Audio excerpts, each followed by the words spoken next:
Buonasera e ben ritrovati con il TG Flash di New Sicilia, di seguiti i titoli più importanti del pomeriggio. Prima confessa, poi si avvale della facoltà di non rispondere. A farlo è Salvatore Calvaruso, il 19enne accusato di essere stato uno dei protagonisti della sparatoria a Monreale, in provincia di Palermo.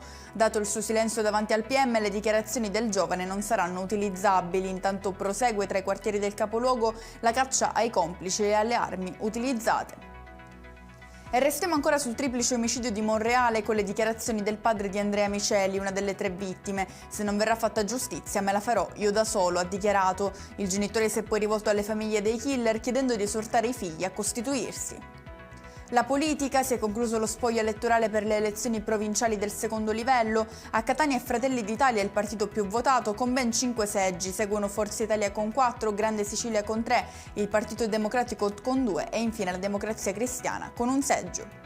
Parliamo ancora di elezioni provinciali, ma ci spostiamo a Palermo. Nel capoluogo siciliano il primo posto è di Forza Italia con 5 eletti. Seguono Fratelli d'Italia e Democrazia Cristiana insieme al Partito Democratico con 3 seggi, 2 posti in consiglio per Alternativa e 1 per Lavoriamo Palermo e per la Lega. Rimane fuori Noi Moderati. Chiudiamo con le previsioni meteo in Sicilia. Dopo una parentesi di alta pressione che ha garantito bel tempo su tutta la regione, ritorna un po' di stabilità. Nella giornata di domani infatti i cieli saranno principalmente sereni o poco nuvolosi, dal pomeriggio però sono previste addensamenti con possibili rovesci, in particolare sul litorale meridionale e nelle zone interne. E con questo è tutto, prossimo appuntamento domani alle 13:30, grazie per averci seguito, buona serata.